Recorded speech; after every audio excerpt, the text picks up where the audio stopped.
Meskipun sang penanya tidak menjelaskan penyakitnya apa, dia hanya menyampaikan secara umum. Oleh karena Ibnu Qayyim rahimahullah kemudian menjawab dengan banyak kemungkinan, baik penyakit hati maupun penyakit jasad, tetapi dari isi buku ini secara dominan tentang penyakit terkait dengan syahwat.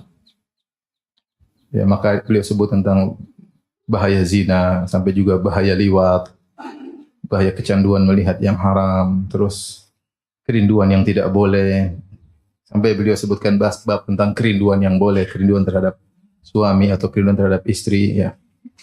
Dan ini pembahasan ini sangat penting untuk kita semua, terutama di zaman sekarang ini yang sarana syahwat begitu terbuka selebar-lebarnya. Ya.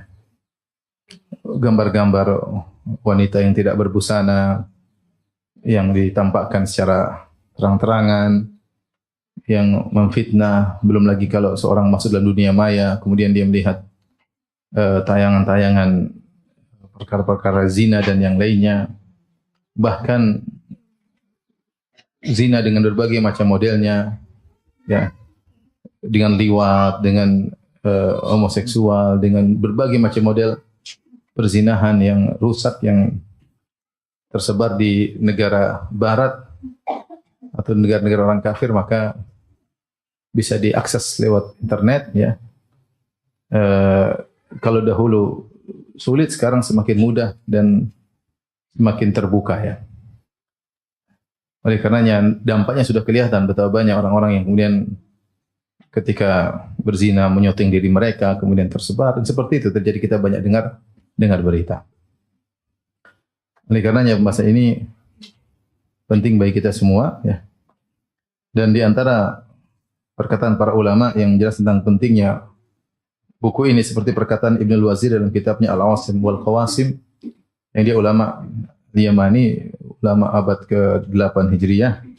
Di akhir kitabnya beliau berkata, "Wa qad dzakara amsala hadzal hadits wa jawwada al-kalam fi at-takhwif Al-Syekh Al-Imam Al-Syahir bi Ibn Al-Qayyim Al-Jauziyah tilmidh Syekh Al-Islam Ibn Taimiyah fi kitabih Al-Ma'ruf Al-Jawab Al-Kafi ala man sa'ala 'anid dawa'i syafi." Yaitu Ibn Qayyim telah memperbagus pembahasan tentang masalah ini. Kemudian yaitu Ibn Qayyim yang merupakan murid Syekh Al-Islam Ibn Taimiyah dalam kitabnya yang terkenal Al-Jawabul Kafi ala man sa'ala 'anid dawa'i syafi. Ya. Faman arada syifa' at-tam fi hadzal ma'na. Siapa yang ingin mendapatkan kesembuhan yang sempurna yang terkait dengan makna ini, fa alaihi bi mutala'atihi lima fihi min tadabburi kitabillah wa sahihi sunnah nabawiyah. Siapa yang ingin sembuh dengan sempurna, maka hendaknya dia menelaah buku ini. Dalam buku tersebut banyak tadabbur terhadap ayat-ayat Allah dan juga hadis-hadis Nabi sallallahu alaihi wasallam yang sahihah. Kemudian juga Syekh Bakar Abu Zaid rahimahullah ta'ala dalam kitabnya Taqrib li Fiqh Ibn Al-Qayyim, beliau berkata, "Wa fi hadzal kitab min lataifil ilm." Dalam kitab ini ada ilmu-ilmu yang jarang atau yang indah, wa haqa'iqihi, dan hakikat ilmu, wa bayani muhasabatin nas wa muraqabatiha, dan juga penjelasan tentang bagaimana jiwa harus bermuhasabah dan bagaimana pengawasan yang ketat terhadap jiwa, ma la yastaghni anhu talibul ilm, yang diperlukan oleh penuntut ilmu. Ini buku ini bukan cuma untuk orang awam, untuk penuntut ilmu. Kemudian waqad dzakara Syekh Abdul Zahir Abu Samah fi khatimatil tab'ah li hadzal kitab ayyani allati kanat bi inayatihi. Kemudian Syekh Bakar Abu Zaid berkata, Syekh Abdul Zahir Abu Samah yang pernah mentahqiq atau mencetak buku Al-Jawabul Kafi dengan perhatian beliau, annahu huwa sabab fi hidayatillahi lahu ila tariqis salafis salih wa suluki manhajihim fi tauhidillahi ta'ala wa ibadatihi. Gara-gara dia membahas buku ini, memperhatikan, dia cetak, maka dia dapat hidayah untuk mengenal manhaj salafus salih dan mentauhidkan Allah dan dalam beribadah kepada Allah Subhanahu wa taala gara-gara kitab Al-Jawabul Kahfi. Yang tadinya ulama ini mungkin tidak di atas manhajus salaf, gara-gara dia malah buku ini akhirnya dia malah mengikuti manhaj salafus salih. Dan Syekh Abdul Razak hafizahullah taala juga menyebutkan bahwasanya beliau sudah membaca buku ini sejak lama, ya, mungkin sejak masa muda beliau, dan beliau berwasiat agar buku ini benar-benar diperhatikan bagi setiap orang, terutama di zaman sekarang oleh anak muda, Bahkan beliau berkata kalau bisa buku ini dicetak dibagi-bagi gratis untuk anak muda agar dibaca berulang-ulang dengan penuh perhatian. Sebagaimana ahlul fisq, sebagaimana orang-orang ahli kefasikan, ahlul maksiat, mereka telah mengeluarkan uang yang banyak untuk membuat film-film yang merusak iman seorang dengan tayangan-tayangan haram. Maka kita juga berjuang untuk menjelaskan kepada kaum muslimin terutama anak muda agar membentengi diri mereka, dan yang sudah terjerumus dalam penyakit syahwat hendaknya membaca buku ini agar mudah bertobat kepada Allah Subhanahu wa taala. Jadi buku ini penting terutama zaman sekarang. Kalau penting sejak zaman dulu apalagi zaman sekarang. Ibnu Qayyim menulis kitab ini abad ke-8. Abad ke-8. Sekarang sudah abad ke-berapa? 15 ya. Sudah 7 abad yang lalu ya. Dulu apa yang mau dilihat? Enggak ada. Sekarang dengan berbagai macam kerusakan, sampah, tontonan yang luar biasa ya. Terkait baik laki-laki maupun perempuan ya. Perempuan melihat film-film berbagai macam wajah lelaki yang ketampanan mereka, sehingga tidak ada manfaat dari menonton film tersebut kecuali menyakiti hati mereka, menghilangkan kebahagiaan yang bercokol dalam hati mereka. Jadilah mengganggu kenyamanan dalam rumah tangga, hidup dalam khayalan-khayalan yang tidak bisa diraih, mengganggu kekhusyuan salat, jadi malas dalam beribadah. Tontonan tersebut tidak ada faedahnya kecuali hanya merusak hati. Demikian juga para lelaki yang kemudian mengumbar pandangan melihat tayangan-tayangan ya, yang dari parah dan yang sangat parah dengan rusak, yang bisa merubah fitrah seseorang. Bisa merubah fitrah seseorang kalau in lam yatadarakullah. Kalau Allah tidak menolongnya, dia bisa rusak fitrahnya. Bisa rusak fitrahnya. Kejadian kita lihat, saya sering sampaikan, kejadian kita lihat bagaimana terjadi perzinahan antara mahram, antara orang tua dengan anak, mungkin manusia dengan hewan, dari tontonan. Saya dulu baca hadis, tidak akan terjadi hari kiamat sampai seorang berzina dengan ibunya di tengah jalan ya. Saya pikir kapan terjadi begini ya. Nah, tapi dengan melihat kondisi sekarang itu sangat mungkin. Karena fitrah seorang bisa berubah. Ketika dia nonton tontonan, film-film sampah, di situ ada perzinahan antara mahram dengan mahram, bisa jadi setan menggoda dia untuk mencoba dan akhirnya terjerumus sehingga fitrahnya bisa berubah. Betapa banyak orang yang fitrahnya lurus akhirnya nonton film-film gay atau homoseksual, kemudian fitrahnya berubah. Ini penyakit yang berbahaya di zaman ini dan siapapun bisa mengakses ya. Tidak ada yang bisa mencegahnya kecuali Allah Subhanahu wa taala. Sekarang udah pegang HP, udah ada kuotanya, selesai. Bersendiri dalam kamar, jangankan jomblo yang sudah berkeluarga pun bisa. Apalagi yang kemudian yang tidak ada istri, tidak ada anak, tidak ada suami, maka motivasi untuk mengetahui, untuk melihat, untuk menonton semakin besar. Dan ketika mereka sudah masuk dalam dunia ini, mereka terjebak, tertawan oleh syahwatnya. Sehingga bisa jadi agamanya hancur. Baik, kita akan membaca kitab ini, mungkin ada qari kita atau qari'ah kita untuk membacanya. Nanti kita komentari insyaallah taala. Tafadhali. Halaman 5. Bismillah. Qala al-mu'allif hafizahullah ta'ala fi kitabih. Bismillahirrahmanirrahim. Su'ila Syekh al-Imam Abu Abdullah Muhammad bin Syekh Salih Taqiyuddin Abi Muhammadin Abi Bakar al-ma'ruf bibni Qayyim al-Jauziyah.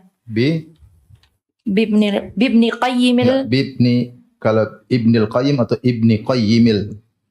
Kalau tidak ada Jauziyahnya bilang Ibnul Qayyim. Kalau ada Jauziyahnya bilang Ibnu Qayyimil Jauziyah. Nah. Bibni Qayyimil Jauziyah. Ma taqulu as-sadatul ulama'u a'immatud din radhiyallahu anhum ajma'in fi rajulin ubtuliya bibaliyah. Wa alima annaha in istamarrat bihi afsadat dunyahu wa akhiratahu. Wa qad ijtahada fi daf'iha an nafsihi bikulli tariq. فما تزداد إلا توقدا وشدة فما الحيلة في دفعها وما الطريق إلى قشفها فرحم الله من أعان مبتلا والله في عون العبد ما كان العبد في عون أخيه أفتونا مأجورين رحمكم الله. فكتب الشيخ رضي الله عنه Baik, hasbuk. Buku ini dibuka dengan Bismillahirrahmanirrahim. Kemudian mungkin penulis dari atau pengarang yang meriwayatkan kitab Al-Jawabul Kafi berkata, Su'ila Syekh, yaitu Ibnu Qayyim, yang namanya Abu Abdullah Muhammad Ibn Syekh Saleh Taqiyuddin Abu Muhammad Abi Bakar Al-Ma'ruf Bibni Qayyim Al-Jauziyah. Beliau ditanya dengan suatu pertanyaan. Pertanyaan sebagai berikut. Apa yang dikatakan oleh para ulama yang mulia, para pemimpin agama ini, semoga Allah meridai mereka seluruhnya, tentang seorang yang diuji dengan suatu musibah. Itu maksudnya penyakit. Dan dia tahu bahwasanya jika dia penyakit tersebut terus merongrongnya, maka penyakit tersebut akan merusak dunia dan akhiratnya. Jadi menunjukkan penyakit ini bahaya. Penyakit ini bahaya. Kalau dia terus-terusan bersama dengan penyakit tersebut merongrong dia terus tanpa dia bisa lepaskan atau tidak terlepas darinya, maka dunianya akan rusak, akhirnya juga akan rusak. Dan dia sudah bersungguh-sungguh untuk menghilangkan penyakit tersebut dari jiwanya. Bikulli tariqin, dengan berbagai macam cara. Fama tazdadu ila tawaqqudan wa syiddatan, akan tapi semakin dia berusaha semakin menyala-nyala penyakit tersebut dan semakin parah. Famal hila fi daf'iha, apa solusi untuk menghilangkan penyakit tersebut? Wa mat tariq ila kashfiha, apa jalan mana yang harus ditempuh agar bisa menghilangkan penyakit tersebut? Kemudian dia mendoakan Ibnu Qayyim, dia berkata, semoga Allah merahmati orang yang membantu orang yang sedang diuji, yang terkena penyakit. Dan Allah senantiasa dalam menolong seorang hamba selama hamba menolong saudaranya. Aftuna ma'jurin rahimakumullah, berilah fatwa kepada kami, semoga kalian mendapatkan pahala dan semoga Allah merahmati kalian. Ini pertanyaan. Sang penanya tidak menjelaskan penyakit apa yang sedang menimpanya. Apakah penyakit badan ataukah penyakit hati. Namun dari konteks pertanyaannya sangat nampak dia terkait dengan penyakit hati. Ya, karena dia berkata merusak agama dan apa? Dunianya. Kalau penyakit badan mungkin cuma dunia saja. Tapi ini akan merusak akhiratnya dan dunianya. Kemudian dia berkata, wa qad ijtahada fi daf'iha nafsihi. Dia berusaha untuk menghilangkan dari jiwanya. Isyarat bahwasanya ini penyakit terkait syahwat. Meskipun dia tidak tahu ini penyakit, dia tidak menyebut penyakit apa. Ini di antara mungkin dia ingin menutup aibnya. Dia tidak ingin menyebutkan penyakitnya apa, cuma dia menjelaskan kondisi yang sangat kritis. Kalau terus-menerus dunianya rusak, kita tahu bahwasanya penyakit syahwat ini merusak dunia. Rumah tangga rusak, mungkin terkena penyakit. Subhanallah, Allah kasih penyakit pada syahwat-syahwat yang penyimpangan syahwat, penyakitnya banyak. Zina punya penyakit khusus. Homo punya penyakit apa? Khusus. Mengerikan ya. Masing-masing ada penyakitnya. Jadi dunia bisa rusak, belum lagi terkait dengan rumah tangganya, dengan kehidupan bersosialnya. Dan dia mengatakan kalau terus-menerus akan merusak akhiratnya. Artinya dia melakukan dosa yang bisa jadi dosa besar. Jadi meskipun wallahu alam sang penanya tidak menjelaskan tentang penyakit apa yang dialaminya, tapi zahir konteks dari pertanyaannya ini terkait dengan syahwat. Dan itu yang saya pahami dari perkataan Ibnu Qayyim ketika beliau menjawab, beliau berbicara tentang syahwat. Tentang syahwat, tentang zina, tentang homoseksual, tentang ini, tentang kerinduan yang salah, kerinduan yang berbahaya, dan seterusnya. Dan seterusnya ya. Dan beliau juga tidak menjelaskan pertanyaan ini apakah dia jomblo, apakah dia sudah menikah. Maka Ibnu Qayyim subhanallah, ini antara hikmah. Dia jawab dengan jawaban yang ngambang, dengan pertanyaan yang ngambang. Maka Ibnu Qayyim kemudian menjawab dengan jawaban yang panjang dengan berbagai macam kemungkinan. Ini yang mukhtasar cuma berapa halaman? 96. Kalau yang aslinya dicetak 700-an halaman ya. Jadi Ibnu Qayyim atolan nafas, kemudian dia benar-benar jawab dengan panjang. Oleh karenanya jawaban Ibnu Qayyim penuh dengan berbagai macam obat, dengan berbagai macam kemungkinan penyakit, tapi rata-rata penyakit hati. Sehingga jawaban beliau luar biasa panjang. Oleh karenanya buku ini sangat bermanfaat dan banyak ulama menukil dari buku Al-Jawabul Kafi. Sering kalau ada Lajnah Daimah, Syekh Ibnu Utsaimin, Syekh bin Baz rahimahumullah, kalau memberi jawaban lihat Jawabul Kafi, lihat Jawabul Kafi atau dakwah dawa. Ya. Dan subhanallah ini adalah berkah ketika orang ini bertanya dengan tulus Dia bertanya dengan tulus, ya. Karena bertanya juga ibadah, ya. Allah berfirman, "Fas'alu ahla dzikri in kuntum la ta'lamun." Bertanya kepada ahli ilmu jika kalian tidak mengetahui. Jika seorang bertanya, dia bertanya dengan tulus. Benar-benar dia bertanya karena kebutuhan, bukan ngetes sang ustaz. Kemudian dia bertanya karena memang dia ingin mencari solusi. Dan banyak hal. Jadi dia bertanya untuk mencari kebenaran, bukan untuk mencari yang mudah-mudah. Tidak, memang dia bertanya untuk mencari kebenaran. Karena ketulusan dia ingin bertanya agar penyakitnya bisa dia hilangkan. Maka Allah berkahi sang penjawab, Ibnu Qayyim rahimahullahu ta'ala. Maka dia beri jawaban dengan panjang lebar. Dan ini kata sebagian ulama, Ibnu Qayyim sakhi, itu orang yang sangat dermawan, bahkan dermawan dalam menjawab. Kita kalau ada waktu apa? Haram dah. Halal, haram, halal. Ibnu Qayyim subhanallah, dia tidak jawab, dia tulis jawaban tersebut menjadi sebuah buku yang alhamdulillah kita semua bisa dapat faedah dengan membaca buku tersebut. Ya. Intinya, dan ini banyak dalam tulisan-tulisan yang dimulai dengan pertanyaan, dan betapa banyak Syekhul Islam Taimiyah menulis buku yang akhirnya menulis jawaban akhirnya menjadi buku, banyak sekali. Di antaranya contohnya Ibnu Qayyim dalam pembahasan kitab ini Al-Jawabul Kafi. Baik, kemudian sang perawi kitab ini berkata, "Fakataba Syekh radhiyallahu anhu." Maka Ibnu Qayyim pun menulis jawaban tersebut. Tentunya yang kita baca mukhtasar, bukan kitab al-asl, tapi kitab al-mukhtasar. Baik, wasili. Fakataba Syekh radhiyallahu anhu, alhamdulillah, amma ba'du. Thabata fi sahih al-Bukhari min hadithi Abi Hurairah من حديث أبي هريرة رضي الله عنه عن النبي صلى الله عليه وسلم أنه قال ما أنزل الله داء إلا أنزل له شفاء. وفي صحيح مسلم من حديث جابر بن عبد الله قال قال رسول الله صلى الله عليه وسلم لكل داء دواء فإذا أصيب دواء الداء برأ بإذن الله. وهذا يعم أدواء القلب والروح والبدن وأدويتها. وقد جعل النبي صلى الله عليه وسلم الجهل داء وجعل دواءه سؤال العلماء. Baik. Ibnu Qayyim di antara kecerdasan dan taufik dari Allah Subhanahu wa taala, beliau menjawab dengan alhamdulillah, amma ba'd. Kemudian beliau berkata, "Tsabata fi Sahih Bukhari." Telah sahih dari Sahih Bukhari dari hadis Abu Hurairah radhiyallahu taala anhu, Nabi sallallahu alaihi wasallam bersabda, "Ma anzalallahu da'an illa anzalalahu syifaan." Tidaklah Allah menurunkan suatu penyakit kecuali Allah kirimkan juga obatnya.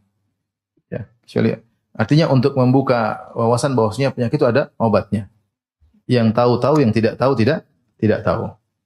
Kemudian beliau membawakan lagi hadis dalam Sahih Muslim dari Jabir bin Abdullah, kalau pertama dari Abu Hurairah, kedua dari Jabir bin Abdullah, qala Rasulullah sallallahu alaihi wasallam likulli da'in dawa. Setiap penyakit ada obatnya. Fa idza usiba dawa'ud da'i bara'a bi idznillah. Kalau ternyata obat tersebut ngepasi penyakitnya, maka sembuh dengan izin Allah. Artinya kesembuhan dari Allah, tapi Allah menurunkan sebab. Sebab sembuhnya penyakit ada apa? Obat. Jika obatnya pas mengenai penyakitnya, maka akan sembuh. Dan hadis ini mencakup seluruh penyakit. Wa hadza ya'ummu adwa'al qalb. Ini penyakit hati, penyakit ruh, penyakit jasad, dan juga mencakup seluruh obat-obatnya.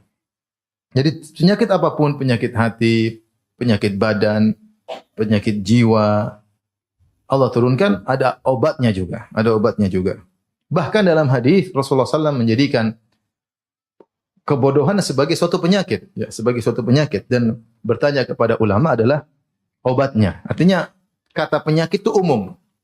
Mencakup penyakit badan, penyakit hati, penyakit jiwa, penyakit kegoblokan, penyakit kemunafikan, penyakit syubhat, itu penyakit banyak, penyakit kekufuran, dan obatnya semua disebut dengan obat.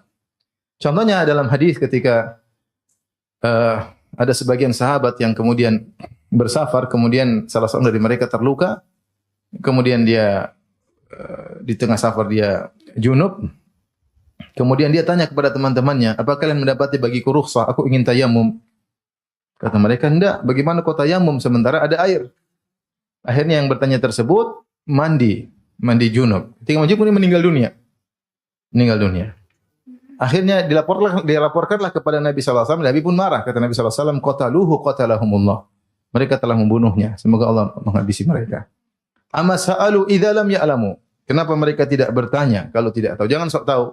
Fa inna syifa'al 'ayyi as-su'alu. Sungguhnya obat penyakit adalah bertanya. Kebodohan. Jadi obat kebodohan adalah bertanya. Sini Rasulullah SAW menamakan kebodohan dengan penyakit dan solusinya obatnya dengan bertanya.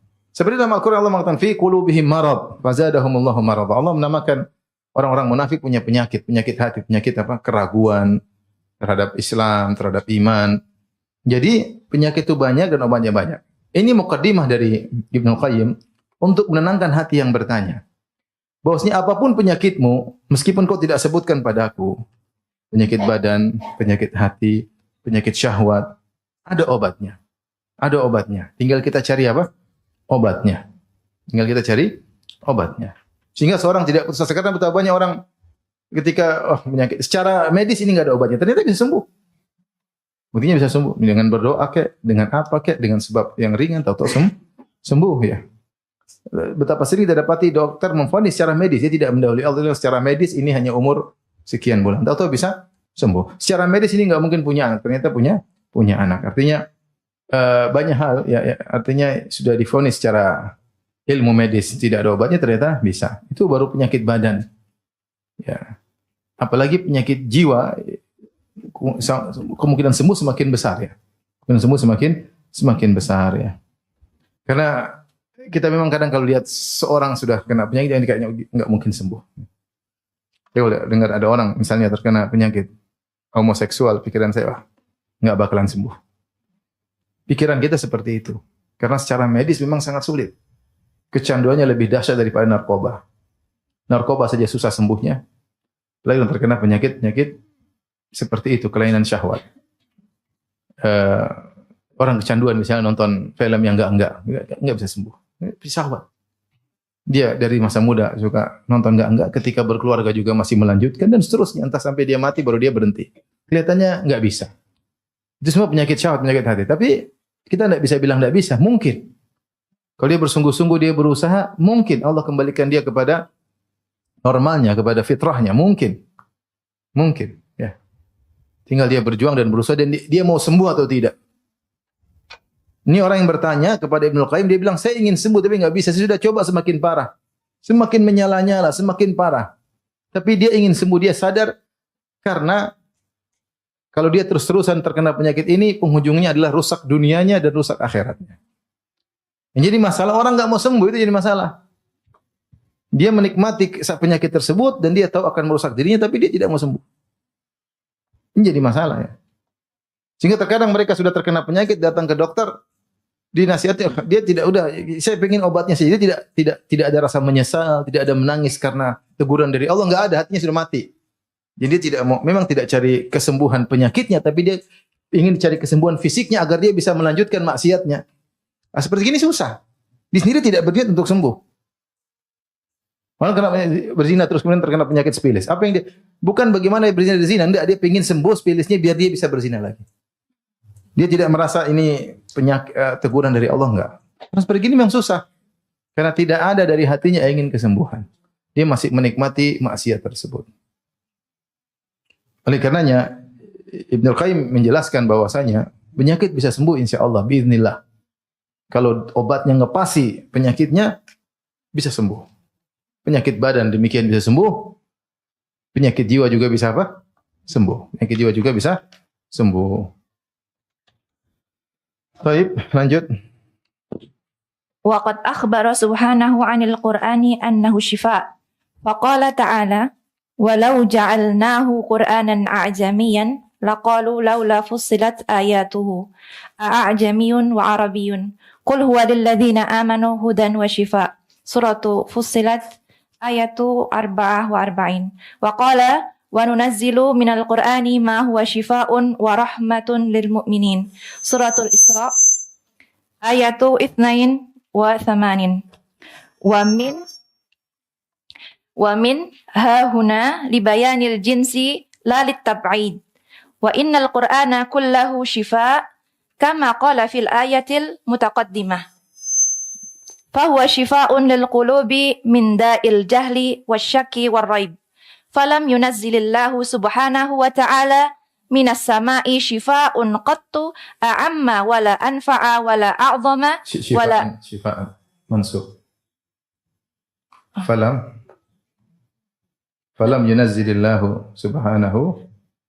yunazzilillahu subhanahu wa ta'ala minas sama'i shifa'an qattu a'amma wala anfa'a wala a'zama wala anja'a fi izalati da'i minal Qur'an. Wa qad thabata fi sahihain min hasbuk. Baik, kita lanjutkan.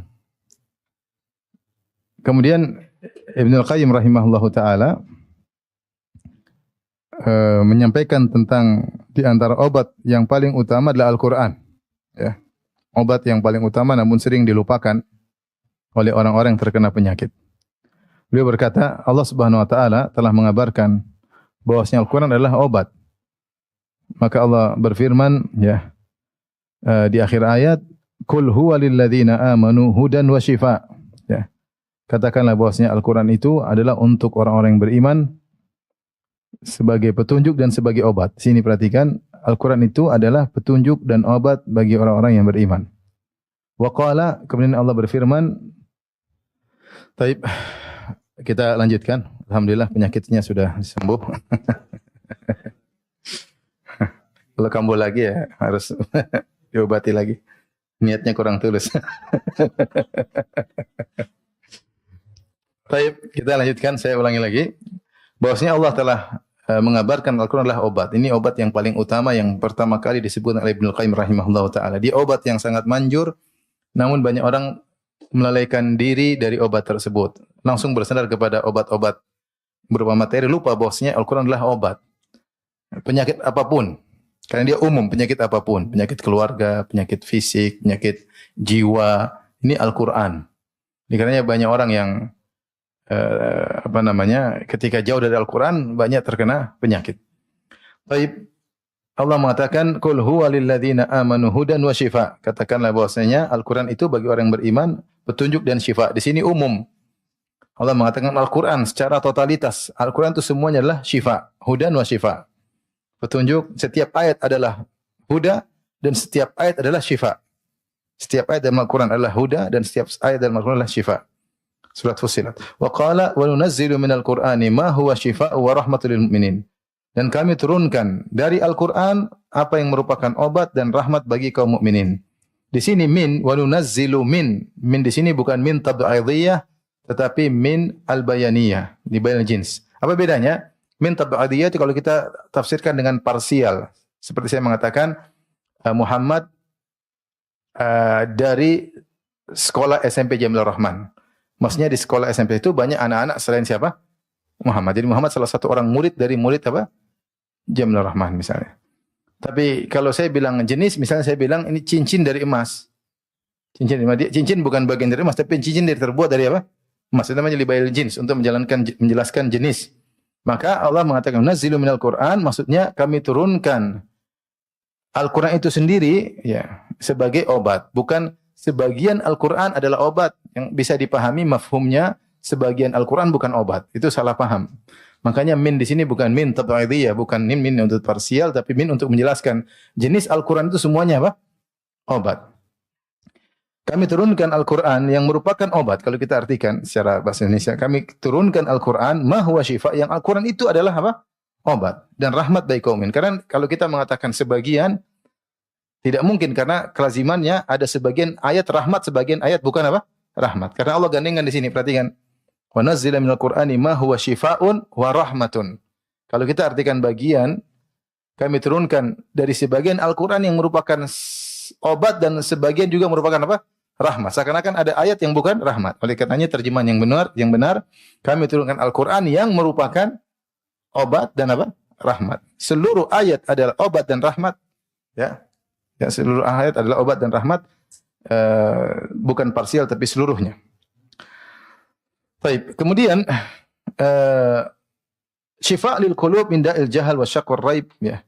Dan syifa di sini umum. Ya. Allah mengatakan syifa. Obat untuk apa? Allah tidak menyebutkan objeknya. Dan ini di antara ilmu tafsir. Jika sesuatu ayat tidak disebutkan objeknya, maka dia bersifat umum. Seperti contohnya, Allah berfirman misalnya, saya sering sampaikan ayat ini. Alal ara'iki yanzurun. Ketika di akhirat kala Allah menyatakan innal abrara lafi na'im alal ara'iki yanzurun. Sungguhnya orang-orang yang baik dalam kenikmatan alal ara'iki yanzurun, mereka di atas dipan-dipan sedang memandang. Ta'rifu fi wujuhim nadratan na'im. Kau melihat bahwasanya mereka bahagia dari wajah mereka. Di sini Allah mengatakan mereka memandang apa tidak disebutkan.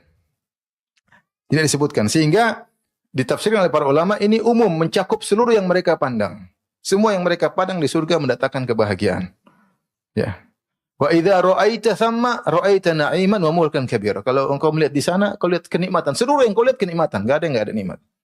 Beda dengan dunia kita melihat sebagian kenikmatan, sebagian kita melihat mengecewakan, sebagian kita melihat menyedihkan, sebagian kita lihat menjengkelkan. Jadi adapun di surga semua yang kita lihat apa? Kenikmatan. Nah, seperti juga Allah mengatakan qul huwa lil ladzina amanu hudan wa shifa. Al-Qur'an adalah obat. Obat apa? Umum. Sehingga dia mencakup segala obat apapun. Baik obat penyakit fisik maupun obat penyakit apa? Penyakit hati. Ya. Makanya namanya ruqyah. Ruqyah bisa untuk obat penyakit fisik. Bisa dengan ruqyah. Terlebih lagi kalau penyakit apa? Penyakit hati. Makanya beliau berkata di sini, maka Al-Quran syifa'un lil qulub min da'il jahli wa syaqqi wa raib. Ya. Al-Quran adalah obat penyakit hati dari penyakit kebodohan, penyakit keraguan, ya. Dan tidaklah Allah menurunkan dari langit obat yang paling umum, yang paling bermanfaat, yang paling agung dan paling mengena dalam menghilangkan penyakit seperti Al-Quran. Ini Ibnu Qayyim menjelaskan dengan penuh keyakinan bahwasanya Al-Quran itu obat paling bermanfaat seluruh penyakit. Penyakit jasad maupun penyakit hati. Apalagi yang bertanya ini sedang seakan-akan menjelaskan dia terkena penyakit hati, penyakit syahwat. Maka obat yang paling bermanfaat adalah apa? Al-Quran. Baik, lanjut.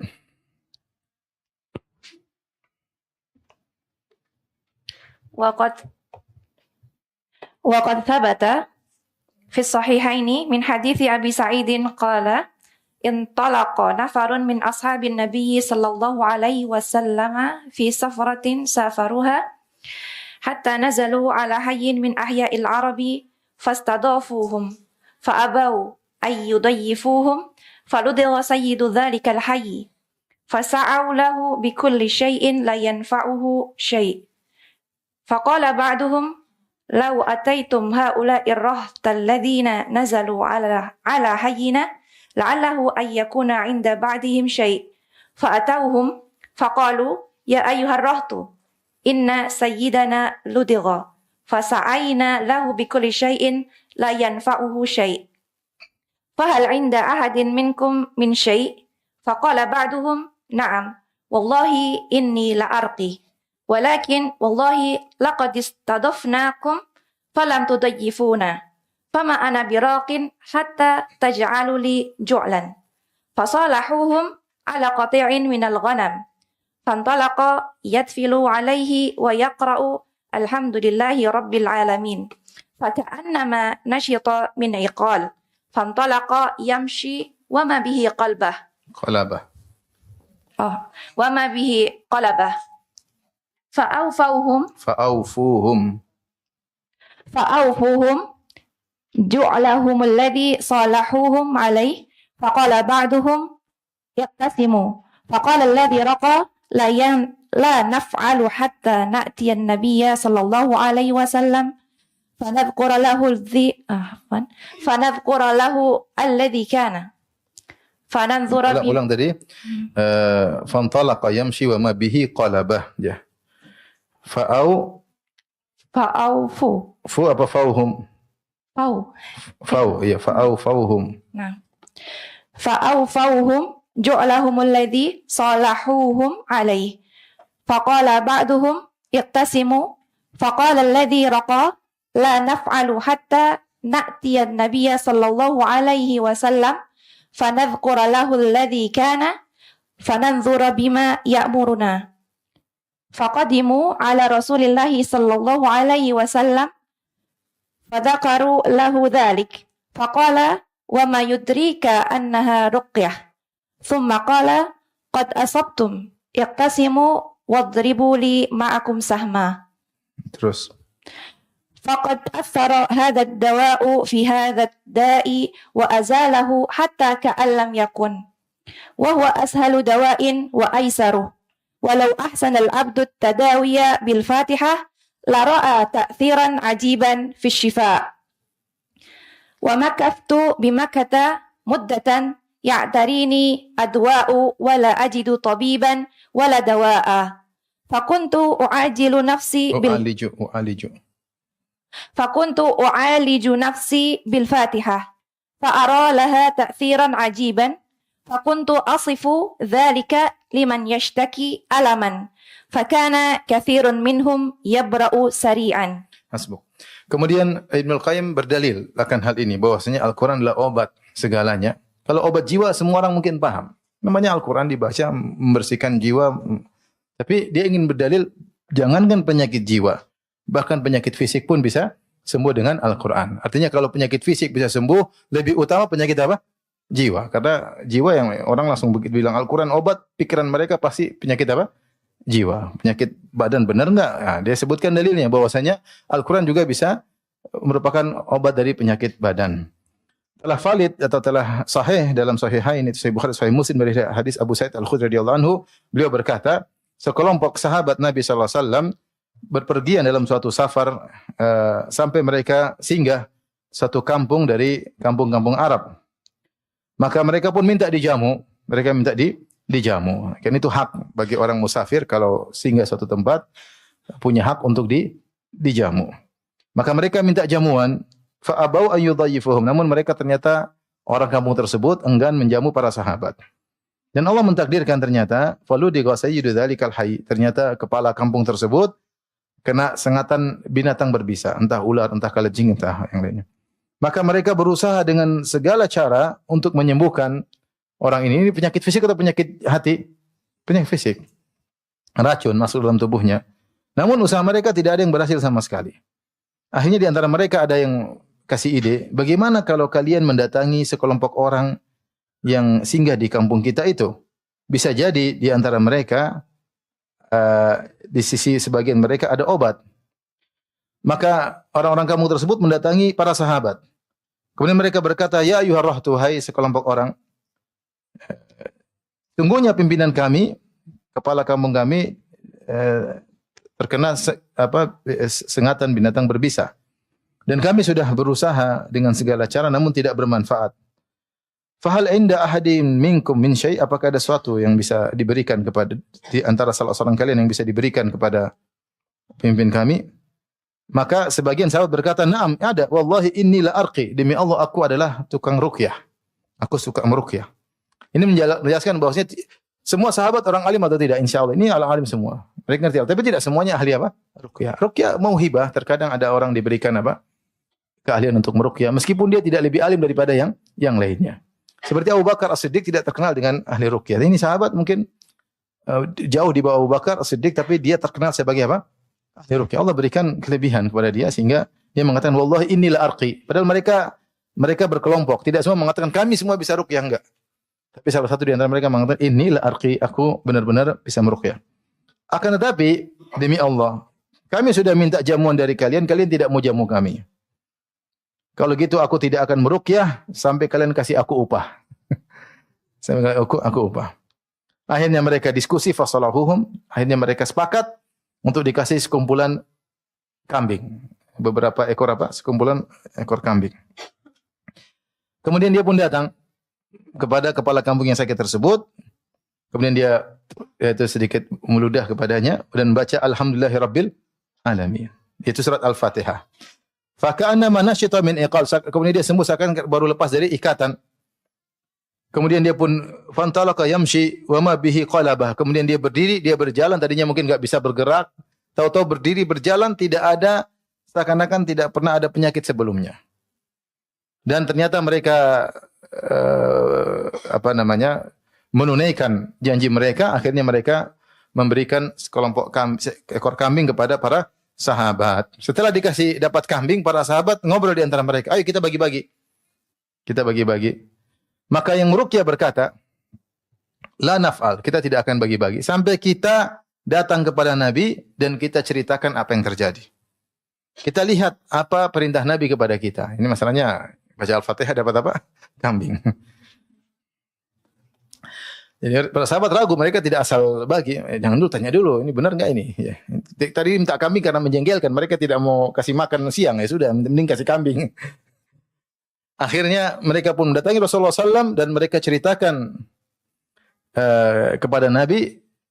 Kemudian Nabi SAW mengatakan, dari mana kau tahu itu ruqyah? Ruqyah artinya ruqyah bisa menyembuhkan. Tsumma qala qad asabtum. Kata Nabi SAW, kalian telah tepat. Iktasimu, bagilah kambing-kambing tersebut, wadribu li ma'akum sahman, dan kasih juga bagian buat saya. Artinya untuk meyakinkan hal itu diperbolehkan. Hal itu diperbolehkan. Kita tidak bahas tentang fikih ruqyah ngambil upah, kita tidak bahas. Yang kita bahas di sini adalah bagaimana ruqyah Al-Fatihah bisa menyembuhkan apa? Penyakit fisik. Kata Ibnu Qayyim setelah itu, lihat bagaimana obat ini bisa menghilangkan penyakit tersebut. Bahkan menghilangkan secara tuntas, seakan-akan tidak pernah ada. Seakan-akan tidak pernah menimpa orang tersebut. Wa huwa ashalu dawa, dan dia adalah obat yang paling mudah. Yang paling paling mudah, ya. Seandainya seorang hamba pandai dalam berobat dengan membaca Al-Fatihah, maka dia akan melihat dampak pengaruh yang luar biasa dalam kesembuhan. Ibnu Qayyim seakan-akan menjelaskan masalahnya bukan masalah Al-Fatihahnya. Al-Fatihah sendiri disebut dengan surat syifa. Masalahnya adalah cara membaca Al-Fatihah terkait dengan orang yang diobati dan berbagai macam hal. Pada hakikatnya Al-Fatihah sendiri itu adalah obat yang sangat manjur. Kemudian beliau cerita tentang pengalaman beliau untuk meyakinkan kita. Aku tinggal cukup lama di kota Mekah dan aku terkena berbagai macam penyakit. Dia berkata berbagai macam penyakit. Ya tarini adwaun. Aku mengalami banyak penyakit dan aku tidak menemukan seorang tabib pun yang menyembuhkan aku dan tidak ada satu obat pun. Maka aku pun mengobati diriku sendiri dengan baca Al-Fatihah. Maka aku melihat pengaruh yang luar biasa. Maka akhirnya aku ceritakan hal ini kepada setiap ada orang yang mengeluh tentang penyakitnya, aku ceritakan pengalamanku.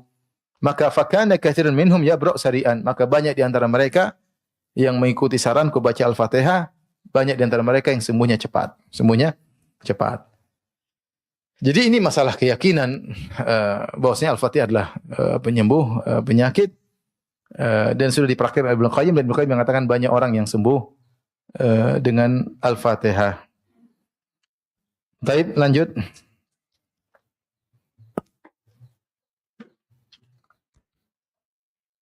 ولكن ها هنا أمر ينبغي التفطن له وهو أن الأذكار والآيات والأدعية التي يستشفى بها ويرقى بها هي في نفسها نافعة شافية ولكن تستدعي قبول المحل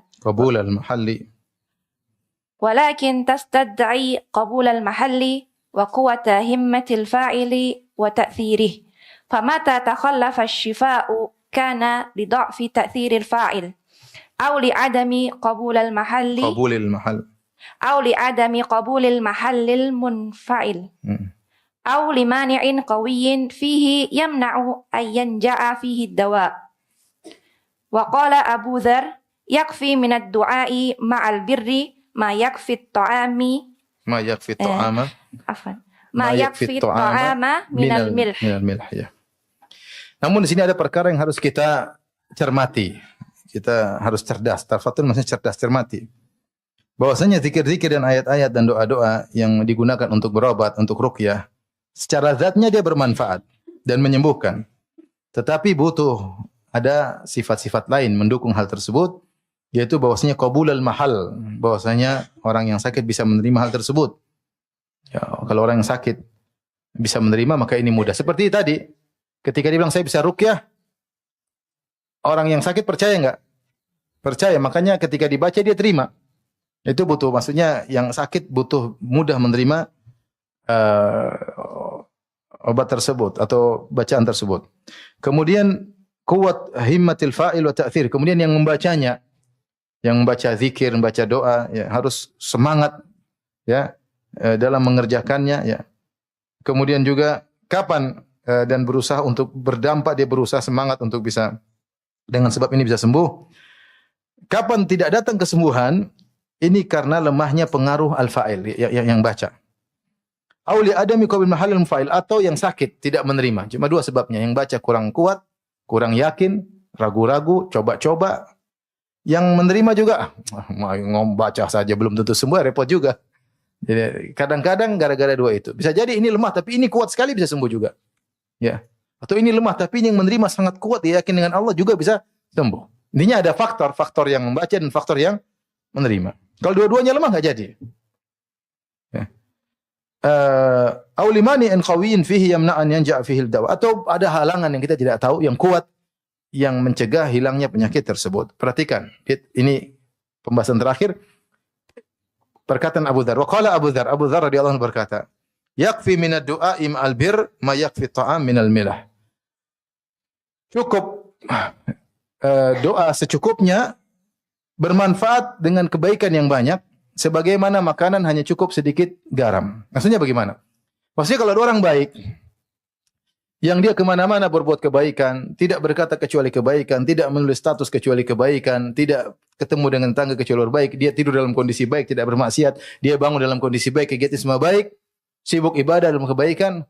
Orang seperti ini kalau dia doa sedikit saja Allah langsung kabulkan. Allah langsung kabulkan.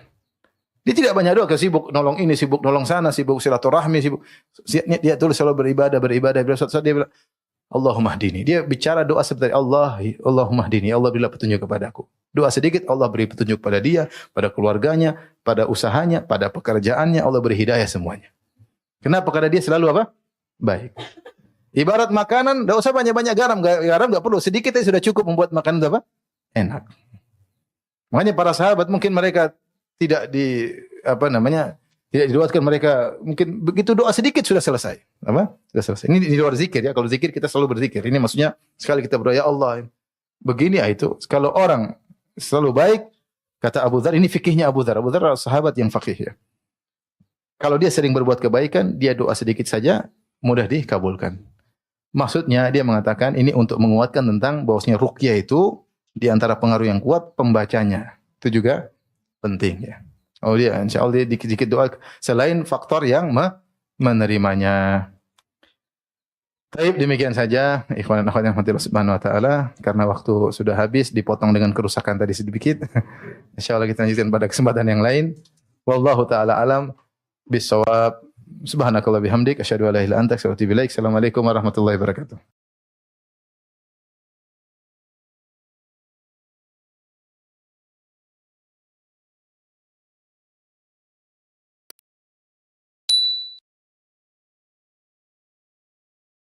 Bismillahirrahmanirrahim. Assalamualaikum warahmatullahi wabarakatuh. Alhamdulillahi ala ihsani wa syukru lahu ala taufiqihi wa amtinani wa asyhadu an la ilaha illallah wahdahu la syarika lahu ta'ziman li sya'ni wa asyhadu anna Muhammadan abduhu wa rasuluhu da'ila ridwani. Allahumma salli alaihi wa ala alihi wa ashabihi wa ikhwani. Para ummahat sekalian, ibu-ibu yang dirahmati Allah Subhanahu wa taala, demikian juga para bapak-bapak hadirin yang dirahmati oleh Allah Subhanahu wa taala. Pada kesempatan kali ini kita kembali sama-sama belajar tentang kitab Da'wat Dawa karya Al-Imam Ibnu Al-Qayyim rahimahullahu taala, yang tidak lain membahas tentang penyakit hati ya, yang bisa menimpa siapa saja ya. Karena setan tiada henti-henti terus menggoda kita. Ini adalah buku yang termasuk sangat bermanfaat untuk memperbaiki seorang yang terkena penyakit hati, terutama penyakit terkait dengan syahwat ya. Taib, setelah pada pertemuan lalu Al-Imam Ibnu Qayyim rahimahullahu taala telah menjelaskan tentang urgensinya doa dalam menghilangkan penyakit, maka beliau membawakan pembahasan yang merupakan rentetan dari pembahasan tersebut, yaitu tentang doa min anfa'il adwiyah. Doa adalah obat yang paling bermanfaat. Faslun ad-du'a'u min anfa'il adwiyah. Fasal tentang doa termasuk obat yang paling bermanfaat, ya. Beliau berkata, "Wad du'a'u min anfa'il adwiyati." Doa adalah atau yang termasuk obat yang paling bermanfaat. Wa huwa aduwul bala, dan dia adalah musuh dari bala, ya. Dari penyakit, dari hal-hal yang menimpa. Yudafi'uhu wa yu'alijuhu, dia melawannya dan berhadapan dengannya. Wa yamna'u nuzulahu wa yarfa'uhu, fungsi doa adalah mencegah jangan sampai bala tersebut turun menimpa. Wa yarfa'uhu, atau kalau sudah menimpa maka agar bisa diangkat. Au yukhaffifuhu idza nazal, ya, atau meringankannya jika sudah menimpa. Wa huwa silahul mu'min, wa huwa silahul mu'min. Perkataan Ibnu Qayyim rahimahullahu taala ini menjelaskan bahwasanya dari obat yang paling bermanfaat, terutama terkhususkan penyakit hati. Jadi ini umum, ya, bahwasanya obat paling bermanfaat adalah doa, baik penyakit fisik maupun penyakit hati. Sebagaimana sudah kita jelaskan pada pertemuan lalu, Ibnu Qayyim rahimahullahu taala sering mengobati dirinya dengan membaca surat Al-Fatihah, dan dia juga sudah sarankan kepada banyak orang, dan banyak orang sembuh penyakitnya, penyakit fisik dengan doa. Terlebih lagi penyakit hati. Terlebih lagi penyakit hati. Oleh karenanya disebutkan doa adalah silahul mukmin. Datang riwayat, namun riwayatnya lemah, tapi maknanya benar, bahwasanya doa adalah senjata seorang mukmin. Maka dia adalah obat yang pertama yang harus dia perhatikan. Senjata yang selalu harus dia bawa, ya. Karena dia akan berhadapan dengan berbagai macam rintangan. Jangan dia meremehkan senjata tersebut, dan jangan dia meremehkan obat tersebut. Ini obat yang sangat-sangat bermanfaat. Hanya saja seorang terkadang tidak memperhatikannya, meremehkannya, ya. Saya sering sampaikan perkataan Imam Syafi'i rahimahullah, beliau berkata, "Atahza' bid-du'a'i wa tasdarihi, fama tadri bima sana'ud du'a'u. Sihamul laili la yukhti walakin laha amadun walil amadin qidha'u." Kata Imam Syafi'i rahimahullah taala, "Apa kau meremehkan doa dan menganggap enteng? Kau tidak tahu apa yang bisa dilakukan oleh doa. Doa itu seperti anak panah yang dilepaskan di tengah malam, ya, dan tidak akan meleset. Hanya saja waktu mengenainya butuh waktu. Tapi pasti akan kena, tidak akan meleset. Maka dia adalah seorang yang beriman. Senjata seorang yang beriman. Kalau orang tidak beriman, dia enggak peduli dengan doa. Tapi orang yang beriman, dia tahu bahwa doa ini adalah senjata yang paling bermanfaat. Bahkan meskipun dia sembuh dengan obat-obat medis, biasanya dibuka dengan doa. Dengan doa tersebut diarahkan menuju dokter yang baik. Dengan doa tersebut maka dia diarahkan ikut taklim pengajian yang baik, yang itu merupakan sebab-sebab kesembuhan penyakitnya. Tapi dibuka dengan doa, Maka seorang jangan meremehkan doa. Dan jangan menjadikan doa sebagai senjata terakhir. Ini adalah kesalahan fatal yang dilakukan oleh mukmin dan mukminah, menjadikan doa sebagai senjata terakhir, padahal dia adalah senjata utama seorang mukmin. Apa fungsi doa? Fungsi doa adalah bisa mencegah bala mau menimpa, dia tidak jadi karena menimpa kemudian tidak jadi menimpa. Kenapa? Karena dia berdoa kepada Allah Subhanahu wa taala, dia minta al-afiyah, sehingga harusnya menimpa dia tidak jadi. Bala dengan penyakit kayak musibah kayak kesengsaraan, kan banyak sekali bala dalam kehidupan ini, bencana yang kita tidak sukai. Atau fungsinya yarfa'uh, sudah mengena bisa mengangkatnya. Atau minimal yukhaffifuhu idza nazal, mengurangi kepedihan penderitaan tersebut. Dengan doa bisa mengurangi. Jadi tidak ada kerugian dalam doa. Entah mencegah sehingga tidak datang, preventif, atau mengangkat, ya, penyembuhan total, atau paling tidak mengurangi. Walahu ma'al bala salah satu maqamat. Ibnu Qayyim kemudian menjelaskan bahwasanya kondisi doa dengan bala, kata beliau, doa adalah musuhnya bala, musuhnya musibah atau musuhnya bencana. Maka kondisi antara doa dengan bala ada 3 kemungkinan. Salah satu maqamatin. Ahaduha an yakuna aqwa minal bala fayadfa'uhu. Ketika bertarung antara doa dengan penderitaan yang dialami seorang, kemungkinan pertama doa lebih kuat daripada al-bala. Kalau doa lebih kuat, maka al-bala tersebut akan hilang, terangkat, kalah, ya. Bagaimana bisa kuat doa? Tentunya dengan memenuhi syarat-syaratnya dan adab-adabnya, dan dengan penuh keyakinan. Syarat-syarat dipenuhi, adab-adab dipenuhi, kemudian dengan husnudzon, yakin, maka menjadi kuatlah doa tersebut dan dia bisa menghilangkan bala. Ini masalah iman. Ya, masalah iman. Yang kedua, kemungkinan kedua, ats-tsani an yakuna adhafa minal bala'i fayaqwa 'alaihi al-bala'u fa yusabu bihi al-'abdu walakinnahu qad yukhaffifuhu wa in kana dha'ifan. Ya, bisa jadi doa bertarung dengan bala tetapi doa tersebut lemah. Maka hamba akhirnya terkena musibah. Tetapi bisa jadi doa tersebut ya menguranginya. Meskipun doanya lemah, kurang kuat, kalah dengan bala, tapi bala yang tadinya harusnya dahsyat menjadi lebih ringan dengan doa. Jadi tidak ada ruginya kita berdoa. Yang ketiga, an yataqawama wa yamna aqul wahidin minhuma sahibahu. Sama-sama kuat. Sama-sama kuat sehingga kalau dia mau turun tidak jadi ya. Kalau dia sakit juga tidak terangkat, sama-sama kuat, tidak bertambah balanya tapi juga tidak hilang penyakitnya. Ini sama-sama kuat. Ini tiga kemungkinan disebutkan, kemungkinan akliyah, secara akal kemungkinan tiga tersebut. Tapi intinya yang ingin saya sampaikan di sini atau Ibnu Qayyim rahimahullah taala bahwasanya doa itu pasti ada manfaatnya. Wa min anfa'il adwiyah, dan di antara doa atau penyakit obat yang paling bermanfaat adalah al-ilhah fid doa. Itu merengek-rengek, berulang-ulang minta kepada Allah Subhanahu wa taala. Kata Allah, "Ud'u rabbakum tadarruan wa khufyah." Berdoalah kepada Rabb kalian tadarru'. Tadarru' itu merendah, nangis, mengutarakan kekurangan, mengutarakan kehinaan diri. Dan gitu cara itu namanya ilhah. Ilhah itu merengek-rengek, meles-meles itu namanya ilhah. Ya.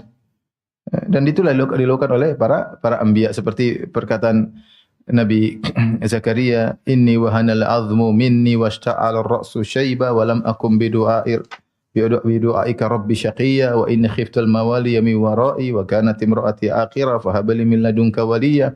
Ya Allah, aku sudah tua, tulangku sudah rapuh, rambutku sudah putih semua, sementara istriku mandul, kemudian wa inni khiftul mawali mawra'i, kemudian kalau saya meninggal khawatir tidak ada yang ngurusin Bani Israel.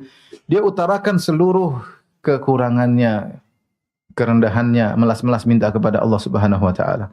Seperti Nabi Ayub alaihissalam, wa ayyuba idh nada rabbahu anni massaniyad durr wa anta arhamur rahimin. Ya Allah, aku ditimpa dengan penderitaan. Subhanallah, anni massaniyad durr. Aku ditimpa dengan apa? Penderitaan. Engkau adalah Maha Penyayang, di antaranya yang menyayangi. Lihatlah Nabi SAW ketika berdoa, ketika perang Badar, Rasulullah SAW mengangkat kedua tangannya sampai ridanya jatuh dari pundaknya, benar-benar meminta melas-melas, mengemis-ngemis, merengek-rengek kepada Allah Subhanahu wa taala. Allahumma anjiz wa'dak, ya Allah, penuhi janjimu ya Allah. Allahumma intuhlik hadhil isaba falan tu'bad. Ya Allah, kalau kau binasakan kami, kau tidak akan diibadahi. Sampai Nabi seperti itu berdoa kepada Allah Subhanahu wa taala. Abu Bakar datang, Abu Bakar radhiyallahu anhu mengembalikan ridha Nabi ke pundak Nabi. Kemudian Abu Bakar berkata untuk menenangkan hati Nabi, kata Abu Bakar radhiyallahu anhu, ya Rasulullah, ba'dha munasyadatika ya Rasulullah. Sudah cukup ya Rasulullah, sudah cukup ya Rasulullah. Allah akan memenuhi janjinya ya Rasulullah. Tapi Rasulullah terus berdoa dan berdoa minta kepada Allah Subhanahu wa taala. Jadi ilhah ini penting. Itulah tadarru' dalam berdoa. Maksud saya ketika kita berdoa serius, dan ini adalah salah satu menjadikan doa menjadi kuat. Jadi kuat dengan ilhah. Nangis. Merengek-rengek. Ya. Utarakan semua isi hati, ketidakmampuan kita. Ya Allah, aku lemah, hatiku lemah. Aku sudah berusaha, aku tidak kuat ya Allah. Ya Allah, terlalu kuat musibah yang menimpaku. Hatiku lemah. Berdoa kepada Allah. Tidak ada yang bisa menyelamatkan kita kecuali Rabbul Alamin. Enggak ada. Ya, yang bisa merubah kondisi Rabbul Alamin. Enggak ada. Ya. Yang bisa menguasai hati kita berubah jadi buruk menjadi baik, suudzon menjadi husnudzon, Allah Subhanahu wa taala. Ini ilhah. Ini yang sering hilang dalam apa? Dalam doa. Jadi orang sekarang doa karena sudah hafal, lepas begitu saja, atau cuma amin, amin, amin, yang dibaca imam juga enggak tahu isinya apa. Gimana mau tadarru? Ya. Maka ilhah, tadarru, merengek-rengek, meles-meles, mengutarakan semua isi hati, menunjukkan kehinaan, kerendahan, itu diperlukan dalam berdoa. Ya. Jadi Rasulullah SAW disebutkan idza da'a thalathan. Ada Rasulullah SAW kalau berdoa ulangi 3 kali. Itu Nabi yang pasti dikabulkan doanya. Kita kayaknya sekali lewat selesai. Enggak, juga kita doa, terus doa kepada Allah Subhanahu wa taala. Dan Allah suka akan hal tersebut. Makanya Ibnu Qayyim bawakan riwayat waqad rawa Ibnu Majah. Ibnu Majah fi sunanihi, dan Ibnu Majah telah meriwayatkan dalam sunannya, yaitu Sunan Ibnu Majah, min hadithi Abi Hurairah, dari hadis Abu Hurairah radhiyallahu anhu, qala qala Rasulullah sallallahu alaihi wasallam, man lam yas'alillaha yaghdab alaihi. Siapa yang tidak memohon kepada Allah, Allah murka kepadanya, ya. Ya. Allah suka diminta, ya. Allah yaghdabu in tarakta su'ala, Allahu yaghdabu in tarakta su'alahu wa bunayya adama idza sa'altahu yaghdabu, atau kama qala syair, ya. Disebutkan Allah kalau kau tidak minta kepadanya dia akan marah kepadamu, adapun anak Adam kalau kau minta-minta kepadanya dia malah marah kepadamu. Itulah makhluk. Makhluk marah kalau diminta-mintain wajar. Kenapa? Karena makhluk punya keterbatasan. Seorang kaya apapun terkaya di dunia, dia punya aset yang terbatas. Dia khawatir, dia tidak ingin disibukkan, minta-minta melulu sibuk. Jadi dia lama-lama jengkel. Sekali diminta senyum, kedua senyum, ketiga mulai enggak senyum, dikasih. Keempat mulai sambil ngomel. Kelima ngomelnya bertambah, keenam diusir. Minta melulu enggak tahu diri. Manusia wajar, kan asetnya terbatas. Mau dia terkaya di dunia, kalaupun asetnya sangat banyak, dia tidak ingin berkurang asetnya. Tapi Allah Subhanahu wa taala, semakin kita minta kepada Allah, semakin Allah senang. Karena kita minta kepada Al-Ghani yang maha kaya, ya. Ya. Oleh karenanya enggak usah ragu-ragu untuk minta kepada Allah, dan enggak usah malu-malu untuk minta kepada Allah. Bahkan dalam hadis diriwayatkan Rasulullah SAW bersabda, mintalah kepada Allah, ya, walau syirak liyas'ala ahadukum rabbahu hatta sya'isa na'lihi, atau hatta syiraka na'lihi. Hendaknya salah seorang dari kalian mohon kepada Allah meskipun untuk perbaiki tali sendalnya. Itu perkara yang sepele, dia minta kepada Allah, karena Allah suka diminta, Allah suka dimintai, Allah suka dipuji, Allah suka dimintai. Ketika seorang hamba minta kepada Allah, menunjukkan dia mengakui Rabb adalah maha kuasa atas segala sesuatu. Ya. Taib. Ibnu Qayyim nanti akan menyebutkan juga sebab-sebab dikabulkannya, tapi dia singgung karena ilhah ini, merengek-rengek ini sebab sangat bermanfaat, maka dia sendirikan penyebutannya. Dia kan sebutkan sebab-sebab yang lain untuk dikabulkan doa. Dia mendahulukan penyebutan ilhah. Ini poin yang sangat penting, ya. Taib, faslun. Setelah itu Ibnu Qayyim lagi membahas tentang bagaimana agar menguatkan senjata doa ini, bagaimana bisa kuat. Ya, maka dia harus hindarkan doa tersebut dari hal-hal yang bisa melemahkan senjata doa tersebut. Karena dia akan bertarung dengan bala, bertarung dengan musibah, dengan ujian, dengan, ya. Berdoa kok enggak diangkat-angkat, berarti musibahnya kok enggak diangkat, karena doanya berarti kurang kuat. Taib. Kata beliau, faslun minal afatil lati tamna'u qabulad du'a. Di antara kesalahan-kesalahan atau cacat-cacat atau aib-aib yang bisa menghalangi dikabulkannya doa. Apa saja aib-aib tersebut atau cacat-cacat tersebut, kekurangan-kekurangan tersebut? Beliau berkata, "Wa minal afatil lati tamna'u tarattuba atharid du'a'i alaih." Dan di antara hal-hal kekurangan yang bisa menghalangi dampak dari doa tersebut, yaitu akibat doa akibatnya dikabulkan, tapi menghalangi tarattubu athari doa, yaitu dampak dari doa tersebut itu menghalangi dikabulkannya doa. Yang pertama, an yasta'jilal abdu wa yastabdi'al ijabah. Ya. Yaitu dia terburu-buru untuk dikabulkan doa. Wa yastabdi'al ijabah, dan dia menganggap kok lama sekali Allah enggak kabulkan. Fa yastahsir wa yad'u doa, maka dia akhirnya meninggalkan doa, ya. Berhenti dan dia meninggalkan doa. Wa huwa bimanzilati man badhara badran atau bidran aw gharasa gharsan faja'ala yata'ahaduhu wa yasqihi. Dan kedudukan orang seperti ini yang sudah berdoa kemudian dia berhenti, kemudian dia meninggalkan doa, ya. Seperti seorang yang sudah menanam benih atau menanam sebuah tunas, ya. Faja'ala yata'ahadu, kemudian dia perhatikan benih tersebut, dia perhatikan tunas tersebut, wa yasqi, kemudian dia sirami air. Falamma istabta'a kamalahu wa idrakahu tarakahu wa ahmalahu. Ketika dia merasa kok enggak lama sekali tumbuhnya, saya sudah siram, sudah diperhatikan, kok enggak sempurna, akhirnya dia tinggalkan. Kemudian dia lalaikan atau dia biarkan tumbuhan tersebut. Apa yang terjadi? Tumbuhannya akan rusak. Yang tadi mau jadi tumbuh padahal enggak jadi. Perumpamannya seperti dia sudah siram, sudah mulai tunas tapi belum sempurna. Dia enggak sabar nunggu kesempurnaannya. Lama sekali ditinggalkan. Lah itu kira-kira perumpamaan orang yang berdoa. Sudah berdoa sudah setahun, sebentar lagi dia akhirnya tinggalkan, terputus. Seandainya dia lanjutkan, sebentar lagi akan dikabulkan. Wa fi Sahih Al-Bukhari min hadithi Abi Hurairah. Dalam Sahih Bukhari dari hadis Abu Hurairah anna Rasulullah sallallahu alaihi wasallam bersabda, "Yustajabu li ahadikum man lam ya'jal." Kata Nabi sallallahu alaihi wasallam, dikabulkan doa salah seorang dari kalian selama dia tidak tergesa-gesa. Bagaimana bentuk dia tergesa-gesa? Rasulullah SAW jelaskan, yaqulu da'autu falam yustajab li. Aku sudah berdoa